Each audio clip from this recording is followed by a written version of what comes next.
Je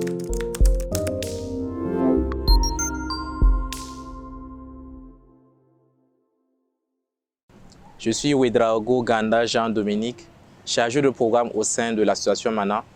Parallèlement à cela, je suis maître de cérémonie, formateur en art oratoire et en art du pitch.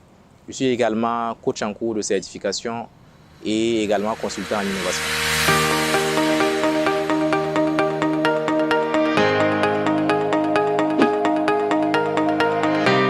Donc, en tant que chargé de programme à MANA, je suis en charge de différents programmes, comme le nom un peu l'indique. Nous avons essentiellement 3 programmes, un en employabilité, un autre sur l'entrepreneuriat à travers un programme de pré-incubation. Également un 3e programme sur la valorisation de la recherche que nous portons avec une structure qui est dans le domaine de la recherche sur le plan du Burkina Faso et à l'international. Parallèlement à cela, je suis amené justement à piloter certains projets qu'on mène avec des partenaires, à faire de l'ingénierie pédagogique, c'est-à-dire les contenus de formation, tout ce qu'il y a comme coordination des partenaires qui vont intervenir au cours des formations, des programmes, les participants, les entretiens, comment se passent les entretiens. Je suis un peu tout ce qui se passe à différentes étapes jusqu'à la fin de l'accompagnement des différents programmes et également la rédaction de bilan, tout ce qui touche à cela. Donc je suis également appelé à intervenir dans ce cadre-là, à faire de la formation également, parce que c'est en forme des jeunes, mais cela passe par d'autres acteurs qui sont ce qu'on appelle des facilitateurs. Et donc dans ce cadre-là, je suis appelé souvent à former ces facilitateurs-là sur tout ce qu'il y a comme pédagogie active, comment pouvoir bien passer le message, être empathique, également le contenu de formation, comment avoir un contenu qui réellement répond aux attentes de la cible. Donc je suis économiste gestionnaire de formation. L'économie est une science humaine qui fait appel à la production, les échanges, la consommation, l'échange de biens et de services. Donc l'économie c'est assez large, il y a l'aspect gestion, donc tout ce qui touche à la comptabilité, les financiers et tout. Il y a également l'aspect macro qui sont relatifs aux politiques économiques, donc à l'état des nations, des zones sous-régionales. Voilà. Donc l'économie c'est vraiment vaste, ce qui a pour intérêt de pouvoir toucher un peu à tout. C'est-à-dire qu'en tant qu'économiste, lorsque vous avez une formation d'économiste, vous avez accès à un certain nombre de milieux. Le milieu bancaire, vous pouvez travailler en banque. Lorsque vous avez fait de l'économie dans l'aspect gestion, donc vous pouvez être appelé à frôler le milieu des assurances, comptable, être administrateur, gestionnaire de projet. C'est vraiment très vaste, ce qui est à la fois un atout et un inconvénient, parce que vous êtes généraliste. C'est comme en fait avoir un bac D, un bac dit scientifique, qui vous donne accès à la plupart des formations qui sont disponibles. L'économie, en fait, c'est un diplôme plutôt un cursus qui vous permet d'avoir accès à la plupart des métiers disponibles. Mais à l'intérieur, pour chaque métier, vous n'avez pas forcément la valeur ajoutée qui pourra faire la différence, parce que vous n'avez pas été formé spécifiquement pour ça. Déjà, il faut préciser que le terme chargé de programme n'est pas très connu, n'est pas très commun. C'est au vu des types de structures dans lesquelles j'évolue, on a un certain nombre de métiers qui sont, on va dire, des métiers nouveaux. Voilà. Ailleurs, vous entendez plus le terme chef de projet, ce qui est très similaire. Donc je parlais de chef de projet, je pense que ça englobe plus. En tant que chef de projet, vous êtes justement appelé, comme le nom l'indique, à gérer des projets. Ce qui est important aujourd'hui car il y a beaucoup de projets. Vous voyez, nous sommes un pays en griffe qui a beaucoup de problèmes liés à l'insécurité alimentaire, l'insécurité de manière générale, tout ce qu'il y a comme la pauvreté, le manque d'emploi. Donc, autant de problèmes, autant de solutions à apporter. Et lorsque les gens apportent les solutions, c'est généralement sous forme de projets. Les projets peuvent être lancés par des ONG ou par même l'État ou par des structures privées. Donc pour chaque projet qui est mis en place pour les populations, il y a forcément au moins un chef de projet. Donc c'est un métier, il n'y a pas beaucoup de formation pour cela, mais c'est un métier qui aujourd'hui est important et qui justement emploie un certain nombre de personnes. Donc la gestion de projet, je ne suis pas un spécialiste du domaine, mais en gros c'est l'application des techniques de gestion dans le cadre du cycle de vie d'un projet, de la conception du projet, la phase embryonnaire, c'est-à-dire l'idée déjà, qu'est-ce qu'on veut faire, comment on va le faire, les différents acteurs qui sont impliqués, à la réalisation concrète sur le terrain, les différentes étapes, comment cela se passe, comment on coordonne les différentes équipes jusqu'à la fin du projet et les livrables qui sont attendus, c'est-à-dire les mesures d'impact, les résultats du projet qui ont été menés. Donc c'est un ensemble qui va de la conception jusqu'à la réalisation et la récupération des livrables, notamment les mesures d'impact sur le terrain. Donc, comme je le disais tantôt, je suis également maître de cérémonie. Le maître de cérémonie, c'est une personne qui anime un spectacle ou une cérémonie, ou plusieurs, et donc qui l'a connu de bout en bout. Et donc, lorsqu'on parle de animer, lorsqu'on s'adresse en fait à la racine du mot, animer, c'est mettre de l'âme. En d'autres termes, on peut dire que le maître de cérémonie donne vie aux différentes cérémonies, aux différents spectacles. Il est la personne qui est comme le chef d'orchestre, qui s'assure que tout est bien articulé, à gérer les transitions, à donner en fait de l'éclat aux personnes qui sont là et à la cérémonie en elle-même. Donc, pour ce qui est de la maîtrise de cérémonie, pour l'instant, au Burkina Faso, je n'ai pas connaissance d'une école qui forme à cela. Mais il y a bien évidemment un certain nombre de prérequis qu'il faut. Donc, en tant que maître de cérémonie, vous êtes appelé justement à utiliser votre outil principal qui est votre voix. Donc, vous devez savoir parler, savoir bien parler. Et en fonction des types de cérémonies, il y a un certain nombre d'aptitudes qui sont requises. Mais les bases et ce qui est commun à toutes les formes de cérémonie, c'est déjà le fait de pouvoir gérer le stress. Donc, le stress de pouvoir s'exprimer face à un public, c'est un. Mais également le stress lorsque les choses ne passent pas comme prévu. Un maître de cérémonie, c'est un travail facile. Être maître de cérémonie, c'est un travail facile lorsque tout se passe bien. Mais le principal rôle du maître de cérémonie est là où on fait la différence entre un professionnel du domaine et un amateur, c'est lorsqu'il y a des imprévus, lorsqu'il y a des choses qui ne se passent pas comme prévu. En ce moment, le maître de cérémonie est censé gérer les choses de manière à ce que le public ne ressente pas cela, qu'il n'y ait pas de vide, qu'il n'y ait pas d'angoisse, qu'il n'y ait pas de moment de gêne. Que ceux qui ont organisé la cérémonie n'aient pas à courir à gauche, à droite, parce que le maître de cérémonie, il maîtrise justement sa cérémonie. Voilà.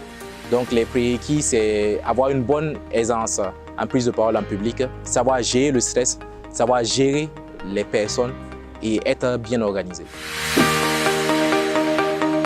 La transition s'est faite à travers la vie associative. Donc ce qu'il faut préciser, c'est que très jeune, dès le bac, j'étais un peu inséré dans tout ce qu'il y avait comme vie associative. Donc j'ai découvert des associations que j'ai eu à fréquenter. Une en particulier qui m'a beaucoup appris, beaucoup aidé. Et c'est en militant dans cette association-là que j'ai eu à fréquenter la structure dans laquelle je suis aujourd'hui. À la base, c'était La Ruche. Et donc, je me suis fait de l'expérience au-delà de ce qu'il y avait comme expérience académique. Donc, en gérant des projets, lorsqu'on avait des partenaires avec d'autres grandes structures, je représentais mon association auprès de ces structures-là. J'étais appelé à prendre des décisions, à gérer des équipes grâce à la vie associative, alors que je n'avais même pas encore eu peut-être de stage en entreprise. Mais j'avais les compétences pour pouvoir gérer des projets, gérer des équipes. Donc, à travers cette association, j'ai eu à avoir vent d'un recrutement et j'ai postulé. À la base, j'étais juste animateur.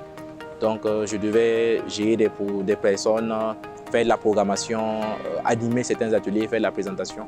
Mais par la suite, je suis monté en compétences grâce à un certain nombre de formations, soit par des structures burkinabées, d'autres formations données par des structures un peu internationales, qui m'a permis de passer en compétences, ou plutôt de monter en compétences et de devenir chargé de programme maintenant. Donc, comme je le disais, ce qui me permet de piloter un certain nombre de programmes et de projets, soit internes ou d'autres projets ou programmes qui sont faits avec de grands ou gros bailleurs de fonds. Concernant les établissements privés, c'est assez délicat dans le sens où il n'y a pas de gestion standard des universités.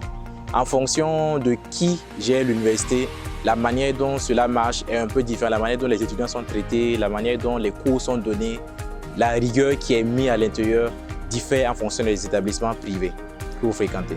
Donc, il est difficile de donner une tendance générale. Cependant, force est de noter que dans la plupart des établissements privés, il y a quand même un certain souci de l'image de l'université. Donc, les moyens sont plus ou moins mis en fonction des universités pour s'assurer qu'il y ait un bon rayonnement de l'université à l'extérieur. Donc cela va par la réussite scolaire, le taux de réussite, s'assurer que les étudiants aient un certain minimum qui leur permet de pouvoir réussir dans leurs études. Donc il y a un souci particulier qui est quand même porté à justement à la fin de l'année, qu'est-ce qu'on a comme résultat. Donc ce qui pousse les établissements privés à pouvoir s'intéresser à ce que vivent les étudiants et donc mettre les conditions pour les permettre de réussir, parce que cela va de la réussite également de l'université. Personnellement, j'ai étudié, j'ai fait toutes mes études au Burkina Faso, particulièrement à Ouagadougou. Et étudier à Ouaga, c'est à la fois facile et compliqué. Facile parce que déjà, les gens sont plus ou moins agréables, les camarades de classe que vous rencontrez, les personnes avec qui vous côtoyez, facilement vous pouvez avoir une vie parascolaire assez intéressante parce que les gens sont aimables et il y a beaucoup de choses à faire. Il y a beaucoup d'initiatives, il y a beaucoup de clubs où facilement vous pouvez vous intégrer et vous faire des connaissances. Mais contrairement peut-être sur d'autres cieux, les cours, ce n'est pas forcément la partie la plus fun parce que bien souvent, les professeurs ne sont pas ce qu'il y a de plus aimable. La pédagogie est telle que tu veux apprendre, tu apprends, tu ne veux pas apprendre, on s'en fout, bon, tu te démètres, quoi. Donc, en matière de pédagogie, ce n'est pas forcément ce qu'il y a de mieux. Et ce que je retiens le plus de mes études ici, c'est beaucoup plus ce qui se passait en dehors des salles de classe. Certes, il y a des professeurs qui sont excellents, et il y en a, je ne pouvais pas dire le contraire, mais la majorité se contentait juste de venir transmettre ce qu'ils ont. Peu importe comment vous le recevez, il n'y a pas vraiment de questionnement, de remise en question, de débat d'idées ou autre. Non, cela est exclu. Voilà. Donc il faut s'attendre à cela lorsque vous étudiez notamment à Ouagadougou. Par rapport à la formation, le conseil que j'aimerais donner, c'est celui-là. Il faut vous lancer dans un domaine que vous appréciez. Pour pouvoir savoir qu'est-ce que vous appréciez, un minimum, c'est de pouvoir connaître les différents domaines qui existent. Donc, il faut vous renseigner. Qu'est-ce qu'il y a lorsqu'on parle de droit? Qu'est-ce qu'il y a à l'intérieur du droit, par exemple? Lorsqu'on parle de l'économie, quelles sont les retombées? Qu'est-ce qu'il y a comme métier dans l'économie? Et est-ce que cela est en cohésion en fait, avec mes aspirations personnelles? Si vous êtes quelqu'un qui a l'habitude de parler, qui est très doué dans les relations interpersonnelles, à concilier les personnes, à échanger avec les gens, à ramener les gens à la raison, il faut savoir par exemple quel métier en fait fait appel à ce talent-là. Et donc en fonction du métier qui fait appel à ce talent-là, quelle formation mène à ce métier? C'est cette réflexion qu'il faut avoir. Au lieu de se poser la question à savoir, je veux faire quelle formation? Et ensuite, bon, j'ai fait telle formation, voici les métiers qu'il y a, je choisis maintenant le métier. Il faut d'abord choisir quels sont les métiers que j'aimerais faire et en fonction des métiers, pouvoir trouver les formations qui mènent à ces métiers. Pour choisir la bonne école, loin d'être un expert, mais je pense qu'il y a un certain nombre de bases. Déjà, il faut vous informer sur l'établissement. Donc, heureusement, aujourd'hui, il y a un certain nombre de vitrines où vous pouvez avoir des informations sur les différents établissements, notamment la plateforme qui organise cet entretien. Mais il y a également les différents articles qui ont été écrits sur cet établissement-là, leur page Facebook, leur site internet, mais surtout, les mieux placés pour parler d'une formation dans un établissement, c'est ceux qui ont reçu cette formation-là. Donc, je vous invite en fait à rentrer en contact avec les étudiants actuels ou d'anciens étudiants de l'université en question. Ces personnes-là pourront être le réel baromètre qui vous donneront les bonnes informations sur les différentes universités auxquelles vous aspirez. Mon mot de fin sera le suivant. En tant que jeune, on se doit de pouvoir apporter une valeur ajoutée. Lorsque vous voulez choisir votre formation académique, votre futur métier, ne vous demandez pas quelle est la formation ou le métier qui va me rapporter beaucoup d'argent, même si l'argent c'est extrêmement important. Le plus important, c'est qu'est-ce que vous voulez faire, à quoi vous aspirez, dans quoi vous êtes bon et qu'est-ce qui vous rend heureux. Si vous êtes épanoui dans un métier, dans un domaine, vous ne pourrez que exceller. Lorsque vous excellez, vous ne pourrez que monter en compétences et monter les niveaux. Et lorsque vous montez les niveaux, vous aurez forcément de l'argent. Donc l'argent doit être une conséquence, mais non ce qui motive vos choix. C'est réellement le conseil que j'aimerais vous donner. Et n'hésitez surtout pas à vous connecter au grand frère.